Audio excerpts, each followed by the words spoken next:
Hi everyone, DM Rhino here, and continuing with our 2024 Monster Manual, we're looking at our new monster, the Fire Elementals. Now, Fire Elementals come from the plane of fire, and you can also roll a D8 table to actually see what its composition is. Just like our Earth Elemental, you roll this D8 table and you can say, oh, they're superheated gas, or they're different forms of fire, or they smoke and shapes and symbols, but they are a Fire Elemental. Now, of course, we have a look at fire elementals. They are large elementals. They are neutral.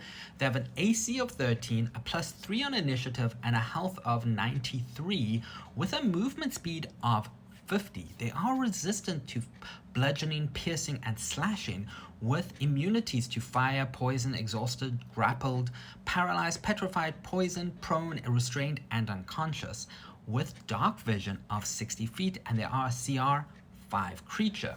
Now, the great thing about fire elementals is they have more traits that they actually have actions. So, for example, they have a fire aura. Each creature within 10 feet of the fire elemental takes 1d10 fire damage, and creatures and flammable objects in the emanation start burning.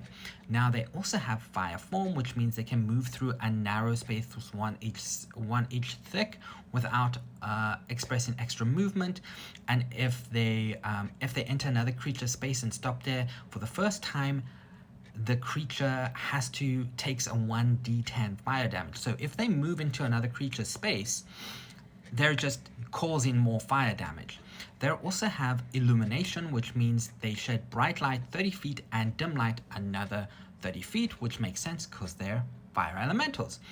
And they're also water susceptible, which means the elemental takes 1d6 cold damage for every 5 feet it moves in water, or every time a gallon of water is splashed on it. So if you want to put out a fire elemental, you can chuck it with water and it will take cold damage.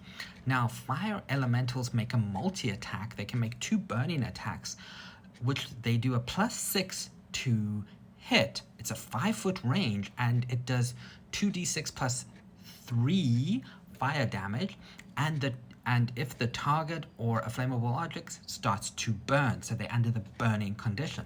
So yeah, they're fun to move around. They are a bit more damaging than the other elementals, I would say, because the other elementals would move you around more, but fire elementals just cause everything to burn because they're fire, so they burn everything. But they're fun to throw at a party also.